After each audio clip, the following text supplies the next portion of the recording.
भारत और पाकिस्तान के बीच युद्ध विराम की खबरों के साथ। और युद्ध विराम लागू होने के बाद दोनों देशों के डीजीएमओ आज बातचीत करने वाले हैं। भारत के DGMO lieutenant general Rajiv Ghai और पाकिस्तान के DGMO major general Qasim Abdullah आज दोपहर 12 बजे का वक्त है जब हॉट लाइन पर बात करने वाले हैं।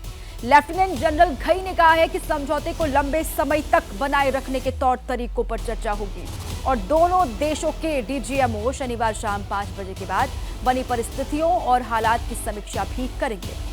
तो आज की ये जो बातचीत है वो बहुत अहम होने वाली है।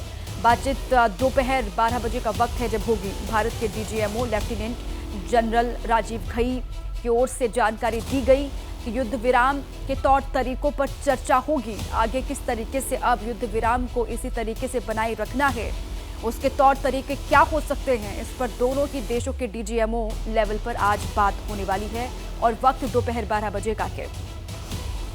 कासिम अब्दुल्ला जो कि पाकिस्तान के डीजीएमओ हैं और राजीव घई भारत के डीजीएमओ, दोनों के बीच में एक बार पहले भी बातचीत हो चुकी है जिसके बाद युद्ध विराम पर सहमति बनी। पाकिस्तान ने पेशकश की और हिंदुस्तान ने उस पर हामी भरी, जिसके बाद सीज फायर का ऐलान किया गया और आज जो है दोबारा से बातचीत होने वाली है। 12 बजे का वक्त है जब दोनों ही देशों के डीजीएमओ बातचीत करेंगे और आगे किस तरीके से सीज फायर को लेकर अब बढ़ना होगा और पाकिस्तान को कैसे अब आगे कोई हिमाकत नहीं करनी है, इसको लेकर भी हिंदुस्तान लगातार चेता रहा है।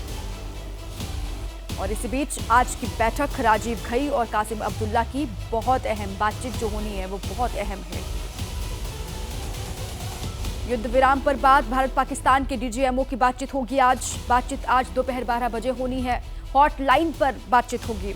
भारत के DGMO lieutenant general Rajiv Ghai बात करेंगे और पाकिस्तान के DGMO major general Qasim Abdullah बात करेंगे। पाकिस्तान की तरफ से सीज फायर को लेकर लंबे समय तक इसको बनाए रखने के तौर तरीकों पर बातचीत होनी है और सीज फायर के बाद की परिस्थितियों और हालात की दोनों ही देश समीक्षा करेंगे।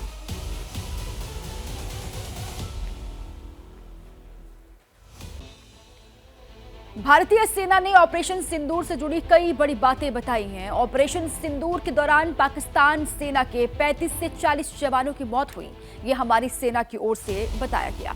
पाक सेना के अधिकारी भी मारे गए ऑपरेशन सिंदूर में और सेना की कार्रवाई में 100 से ज्यादा आतंकी मारे गए हैं। इसके बारे में भी जानकारी सेना की ओर से साझा की गई। ऑपरेशन सिंदूर के दौरान सेना के 5 जवान भी शहीद हुए। हमारी लड़ाई पाकिस्तानी सेना से नहीं है बल्कि वहां छिपे हुए आतंक के आकाओं से है। आतंकी कैंप को तबाह करके हमारा मकसद पूरा हुआ। सीज फायर के उल्लंघन पर सेना को कार्रवाई की सरकार की ओर से खुली छूट दे दी गई है। तो देखिए, सेना ने ऑपरेशन के बारे में पूरी जानकारी दी जो ऑपरेशन सिंदूर चला और ये कहा गया कि पाकिस्तानी सेना के 30 से 35 जो जवान हैं उनको भी मारा गया है और जो आतंकी ठिकाने उनको तबाह किया गया। आज होने वाली अहम बैठक से पहले कल भारत के डीजीएमओ की प्रेस कॉन्फ्रेंस भी हुई जिसमें तीनों सेनाओं के बड़े अधिकारी शामिल हुए और सेना ने ऑपरेशन सिंदूर से जुड़ी कई बड़ी बातें बताई हैं। सेना की ओर से जानकारी दी गई कि 9 आतंकी ठिकानों पर 100 से अधिक आतंकी मारे गए हैं। पाकिस्तान आर्मी के 6 से 7 टॉप अफसर मारे गए हैं, ये जानकारी भी साझा की गई। जैश और लश्कर हेडक्वार्टर वायुसेना ने तबाह किया। बाकी 7 आतंकी अड्डों पर इंडियन आर्मी का अटैक हुआ है।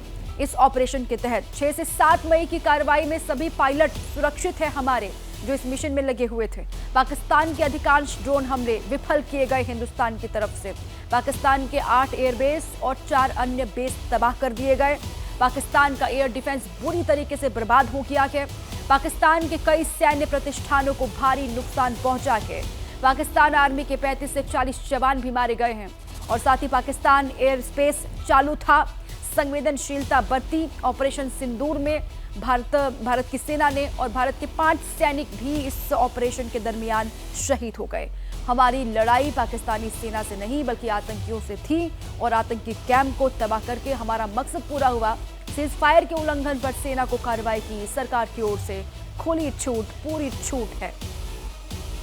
तो सेना ने प्रेस कॉन्फ्रेंस में बताया कि पाकिस्तान ने पहले बातचीत की पेशकश की सीज फायर को लेकर और पाकिस्तान के डीजीएमओ ने हमसे बात करने की इच्छा जताई थी और शनिवार दोपहर तकरीबन 3:30 बजे के आसपास बातचीत के बाद सीज फायर पर सहमति बनी।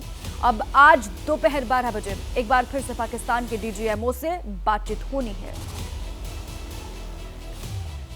In the morning, even as we were getting into a huddle to war game the events of the previous night, a routine exercise, I received a message on hotline from my counterpart in Pakistan seeking my willingness to communicate.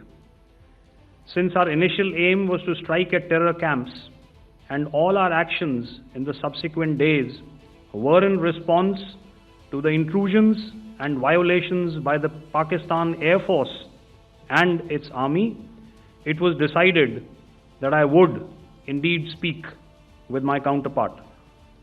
You are already aware, I've seen it being covered on national television, that my communication with the Pak DGMO was conducted at 15:35 hours yesterday and resulted in cessation of cross-border firing and air intrusions by either side with effect from 1700 hours 10th of May, after he proposed that we cease hostilities.